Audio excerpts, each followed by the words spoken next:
नमस्कार, आपका स्वागत है इंडिया पब्लिक खबर में और मैं हूं अर्जिता। वक्त हो चुका है प्राइम टाइम बुलेटिन का, तो चलिए नजर डालते हैं इस वक्त की बड़ी खबरों पर। वाराणसी में सिकरौल के भीमनगर में केंद्रीय मंत्री स्मृति ईरानी ने स्वच्छता अभियान चलाया। दरअसल एक महिला ने बेटी की शादी नजदीक होने के चलते घर के बाहर पड़े गोबर को हटवाने का अनुरोध किया था, जिसके बाद केंद्रीय मंत्री स्मृति ईरानी ने खुद ही फावड़ा लेकर गोबर हटा दिया। वहीं चंदौली के अलीनगर थाना क्षेत्र अंतर्गत गौरैया गांव में एक परिवार न्याय के लिए दर-दर भटक रहा है। दरअसल ग्राम प्रधान ने दबंगों के साथ मिलकर पीड़ित परिवार की जमीन हड़प ली। वहीं पीड़ित परिवार लगातार न्याय के लिए अधिकारियों के चक्कर काट रहा है, लेकिन न्याय नहीं मिल रहा। पीड़ित दंपत्ति अपने मासूम बच्चों के साथ भीषण गर्मी में अधिकारियों की चौखट के बाहर बैठे हैं। यहाँ धरना पे बैठे हैं, क्या मामला है? धरना पे बैठे हैं, हमारा कोई सुनवाई नहीं, एसपी ने डीएम न एसडीएम सुनी, आज तक कोई कहीं सुनवाई नहीं। मुख्यमंत्री तक के हम दरखास्त दिए, कहीं हमारा सुनवाई नहीं। हम परेशान हैं, हमारा पटदार लोग जबरदस्ती राजबस्ती हमारी बहनामे की ज़मीन दखल कर रहे हैं। कब से आप दरखास्त दे रहे हैं? 8 महीने से हम परेशान हैं। 8 महीने से सगरी हम दरखास्त दे के आज हम धरने पर बैठे हैं। पूरे बच्चे वगैरह के साथ धरना पे बैठे हैं? हाँ, 4 बच्चे हमारे हैं और हमारी औरत, हम लोग धरने पर बैठे हैं।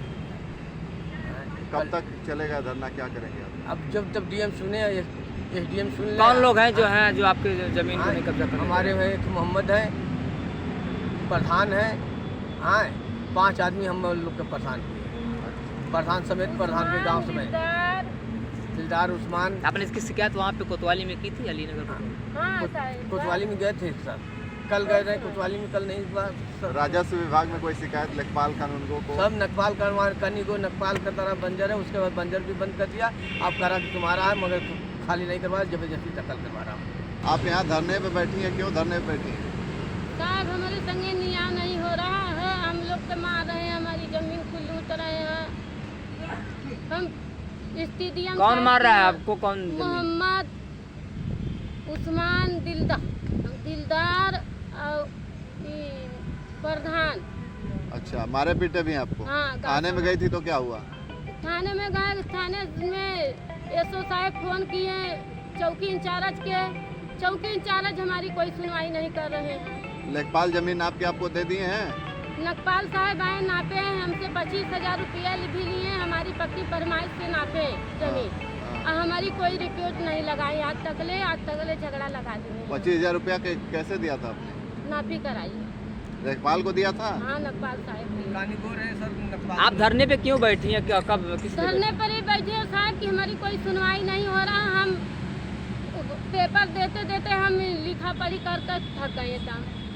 रुक करते हैं अगली खबर की तरफ। अलीगढ़ में हिंदू महासभा के कार्यकर्ताओं ने कानपुर हिंसा को लेकर खून से राष्ट्रपति को पत्र लिखा था, जिसमें जुम्मे की नमाज को प्रतिबंधित करने की मांग की गई थी। वहीं हिंदू महासभा के कार्यकर्ता और राष्ट्रीय सचिव पूजा शकुन पांडे जुम्मे की नमाज को लेकर विवादित बयान भी दिया था, जिसके बाद अलीगढ़ प्रशासन ने हिंदू महासभा राष्ट्रीय सचिव पूजा शकुन पांडे को नोटिस जारी किया है और कई धाराओं में मुकदमा दर्ज किया गया है।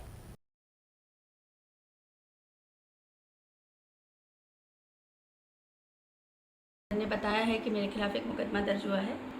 बहुत दुर्भाग्यपूर्ण है, क्योंकि मैंने जो ज्ञापन दिया है उसमें जो भी विवरण है वो सत्यापित विवरण है, वो घटनाएं सत्य हैं, और सत्य को सबके समक्ष रखने पर यदि किसी की भावनाएं आहत हो रही हैं तो इस बात के लिए मुझे बहुत खेद है। यद्यपि मैं प्रशासन के साथ में हूँ, प्रशासन के साथ पूरा कोऑपरेट करूँगी। उनकी कोई मजबूरी भी हो सकती है या जो भी है, मैं साथ में हूँ हर तरीके से। पूजा शकुन पांडे द्वारा दिए गए विवादित बयान के दृष्टिगत थाना गांधी पार्क में इनके विरुद्ध अंतर्गत धारा आईपीसी 153A, 153B, 295A, 298 और 505 एफआईआर पंजीकृत की गई है। विवेचना प्रचलित है। वहीं संबंधित मजिस्ट्रेट द्वारा भी इनको नोटिस निर्गत किया गया है। अगली खबर है उन्नाव से। उन्नाव के ललऊखेड़ा चौकी क्षेत्र के गदनखेड़ा बाईपास का एक वीडियो वायरल हुआ है, जिसमें चेकिंग के दौरान खड़े कुछ पुलिसकर्मियों के सामने भैंस लदी गाड़ी चालक ने पैसे फेंके, जो पुलिसकर्मी उठाता हुआ नजर आ रहा है। बढ़ते अगली खबर की तरफ। अंबेडकर नगर पुलिस ने अंतर जनपदीय वाहन चोर गैंग का खुलासा किया है। बता दें कि थाना इब्राहिमपुर शिवागंज के पास वाहन चेकिंग के दौरान पुलिस को देखकर भाग रहे मोटरसाइकिल सवार लोगों को पीछा करके पकड़ा गया। पूछताछ में आरोपियों ने चोरी की गई घटनाओं को कबूल किया। आरोपियों के पास कई चोरी की गाड़ियां भी बरामद हुई हैं।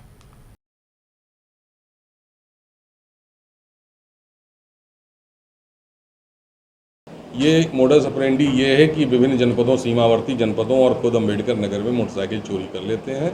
उसके बाद एक खंडहर नुमा स्कूल है, उसमें ले जाकर रख देते हैं। फिर ग्राहक की उपलब्धता के अनुसार उसे धीरे धीरे निकाल के बेचते हैं। तो इसमें इनकी चेकिंग कर रहे थे एसओ और स्वाट टीम के लोग, तो वो 2 मोटरसाइकिल ये भागे हैं। फिर इनको रोक के जब चेक किया गया है और इनसे पूछताछ की गई है, तो पूछताछ में ये बाकी मोटरसाइकिलों का उल्लेख किए हैं जो मिल गई हैं 16, और 16 में से काफ़ी मोटरसाइकिल्स कनेक्ट हो गई हैं जो अयोध्या में और अगल बगल के ज़िलों में रजिस्टर्ड FIR चोरी की हैं, उनसे कनेक्ट हो गई हैं। कुछ मोटरसाइकिल्स में रजिस्ट्रेशन नंबर नहीं है, इसलिए अभी तुरंत के कनेक्शन नहीं हो पाया है, लेकिन हम जल्दी ही उसे कनेक्ट कर लेंगे इंजन नंबर और चेसिस नंबर के बेसिस पर।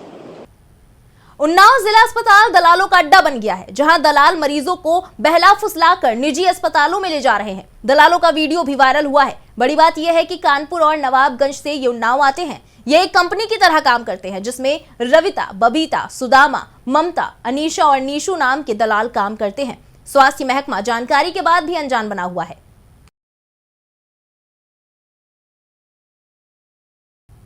रायबरेली के ऊंचाहार थाना क्षेत्र के सरेनी गांव में दबंगों के हौसले बुलंद हैं, जहां पूर्व प्रधान और उसके समर्थकों ने दलित परिवार पर हमला बोल दिया।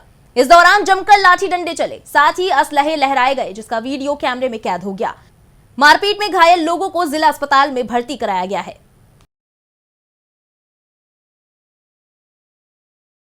वहीं महोबा में एक विवाहिता को जहर देकर जान से मारने का मामला सामने आया है। दरअसल कबरई कस्बा के विशाल नगर निवासी ने पुलिस को तहरीर देकर बताया कि उसकी बेटी को ससुराल वालों ने जहर देकर मार दिया है। वहीं पुलिस ने शव को कब्जे में लेकर पोस्टमार्टम के लिए भेज दिया है। पुलिस आगे की कार्रवाई कर रही है। रायबरेली के ऊंचाहार थाना क्षेत्र के अंतर्गत हजारीबाग गांव में खेती की रखवाली कर रहे दादा और पोते पर अज्ञात लोगों ने चाकुओं से हमला कर दिया। वहीं हमलावर मौके से फरार हो गए। पुलिस ने दोनों घायलों को अस्पताल में भर्ती कराया है। पूरे मामले की जांच में पुलिस जुटी हुई है।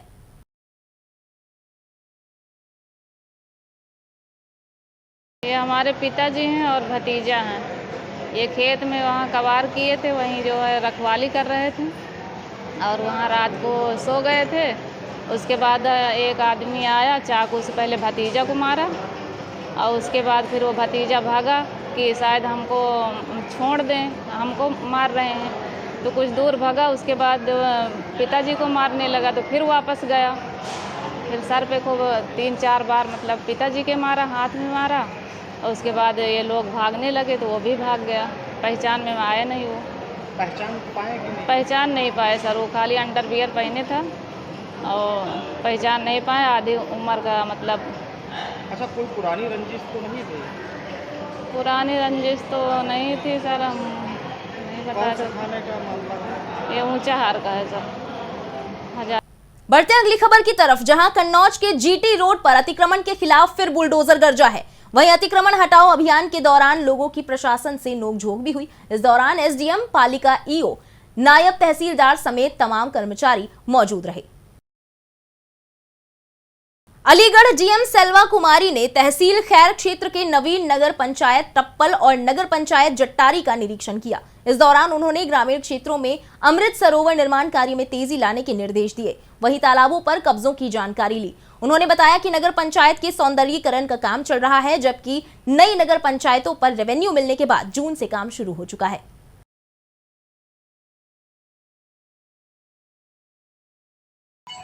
नगर पंचायतों का सौंदर्यीकरण और हम लोग का एक अभियान चल रहा है, ट्रैफिक व्यवस्था, वेंडर्स को लेकर के नियंत्रण करना और कई चीज़ों में नगर एरिया पे फोकस हम लोग लगा रहे हैं। उसी क्रम में अभी टप्पल है, नया नगर पंचायत है, 2018 में इनका शायद प्रपोजल गया है। अभी 20 में आई थिंक पिछले साल ही ये फंक्शनल हुआ जून में। तो अभी काफ़ी चीज़ें प्रिलिमिनरी स्टेज में है। अभी जो भी रेवेन्यू डिपार्टमेंट से EO साहब को जो भी सहयोग चाहिए वो हम लोग कर लेंगे। प्रिलिमिनरी प्लानिंग कर रहे हैं। जैसे अमृत सरोवर प्रोजेक्ट में हमारा तालाबों का सौंदर्यीकरण करना है, लगभग 4-5 तालाब है यहाँ पे।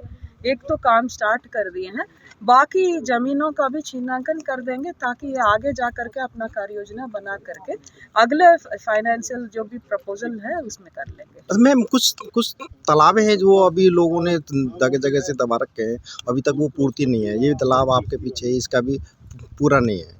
ये अभी चेक करेंगे। वही अभी नक्शा संपत्ति रजिस्टर अभी बना नहीं है, तो संपत्ति रजिस्टर बना देंगे, कल या परसों तक हमको मिल जाएगा। फिर प्रॉपरली चिन्हांकन करके बाउंड्री मार्क्स लगा देंगे, उसके आगे का कार्य योजना फिर बन जाएगा।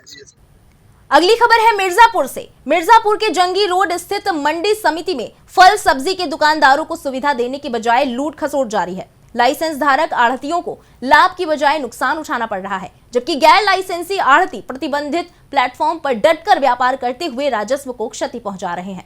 2017 से परेशान व्यापारियों की गुहार अनसुनी की जा रही है। वहीं मंडी समिति के सचिव ने कहा कि ऐसे लोगों को नोटिस दिया गया है, जल्द ही कार्रवाई की जाएगी।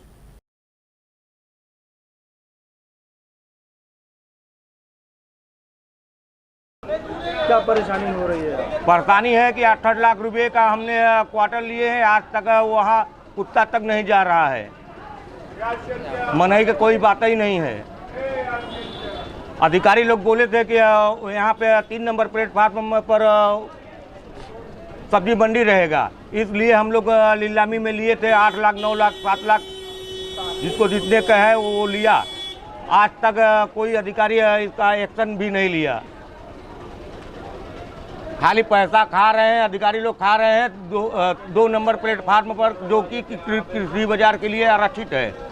उसमें मनमानी गुंडागर्दी हो रहा है, जबरदस्ती ऊपर लगा रहे हैं। 3 नंबर पर कोई नहीं आ रहा है। वो कौन सा प्लेटफॉर्म नंबर है? 2 नंबर है। 2 नंबर किस लिए आरक्षित है? कृषि बाजार के लिए आरक्षित है। वहाँ पर क्या हो रहा है? सब्जी मंडी लग रही है। आप लोगों ने शिकायत की? सबको शिकायत किया।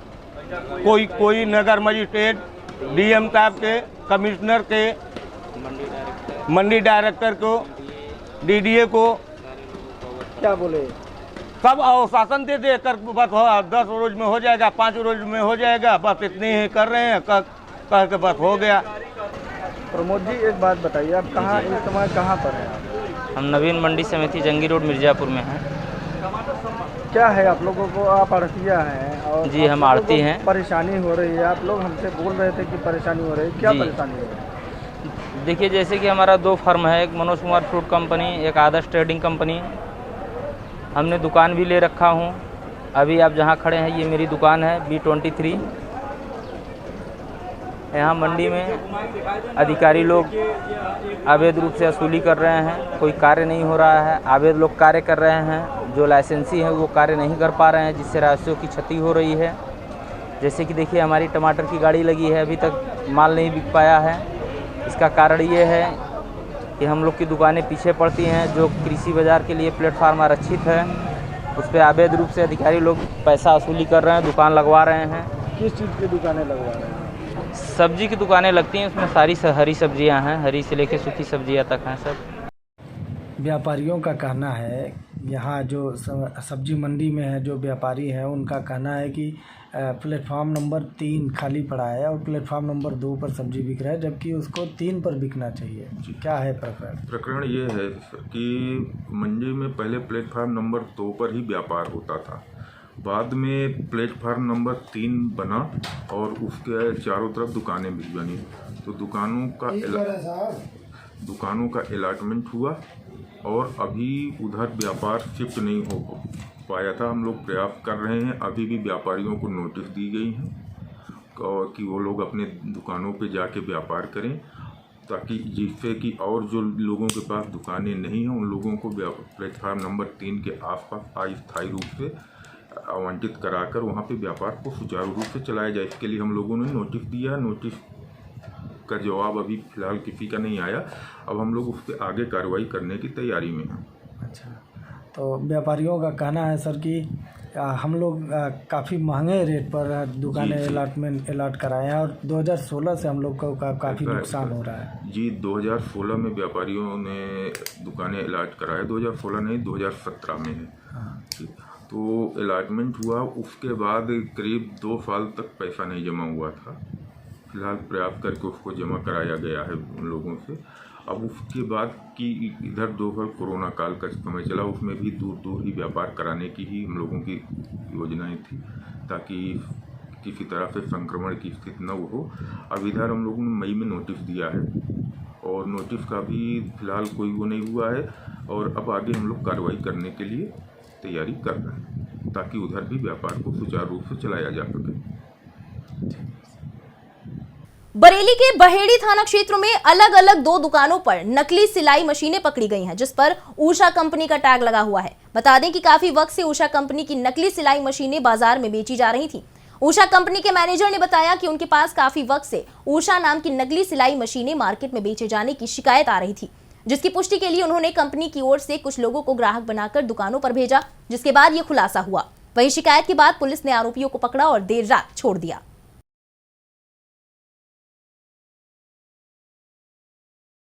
हमें गुप्त सूचना मिली थी कि आपके बरेली में कुछ दुकानों में हमारी कंपनी की नकली सिलाई मशीन बिकी है। इस संदर्भ में हमने कुछ दिन पहले हमारा आदमी भेजा बोगस ग्राहक बना के, जो सूचना सही पाई गई। फिर आज हम थाना उपस्थित हो, हमने कोतवाल साहब को लिखी रिपोर्ट दी और उसके बाद हमने कार्रवाई करी पुलिस को लेकर। तो सिलाई मशीन बरामद हुई नकली? हाँ, एक जगह से 15 सिलाई मशीन बरामद हुई, एक जगह से 1 सिलाई मशीन बरामद हुई जो कि नकली थी। अच्छा, कितने समय से ये मामला चल रहा था नकली? ये मामला 4-5 साल से हमारी नज़र में था, लेकिन बार बार हमने इसकी जांच कराई थी। जब ओरिजिनली वो दिखाता था, नकली दिखाता नहीं था। तो वहीं बस्ती में फार्मासिस्टों को बेहतर सम्मान दिलाने के लिए और उनकी आवाज और करियर को बुलंदी पर ले जाने के लिए प्रेस क्लब में अखिल भारतीय फार्मासिस्ट एसोसिएशन ने मंडलीय सम्मेलन करके रणनीति बनाई।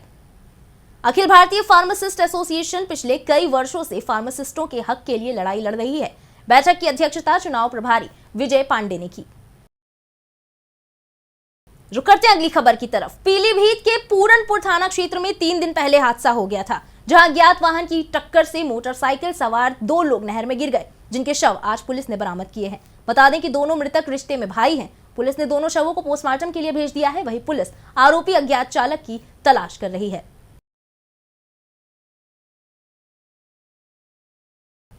संभल में छुट्टा गौवंश की समस्या से जल्द ही निजात मिल जाएगी। इस महीने के अंत तक 25 नई गौशालाएं एक्टिव की जाएंगी। छुट्टा गौवंश की समस्या के संबंध में सीडीओ उमेश कुमार त्यागी ने बताया कि कुछ गांवों में छुट्टा गौवंश हैं।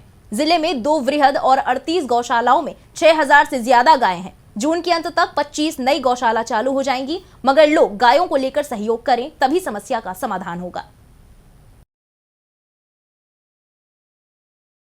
इसी के साथ इस प्राइम टाइम बुलेटिन में बस इतना ही। देश प्रदेश से जुड़ी तमाम लेटेस्ट अपडेट्स के लिए सब्सक्राइब करें इंडिया पब्लिक खबर के यूट्यूब चैनल को। साथ ही बेल आइकन दबाएं ताकि चैनल से जुड़ी सारी लेटेस्ट अपडेट्स आप वक्त से पाएं।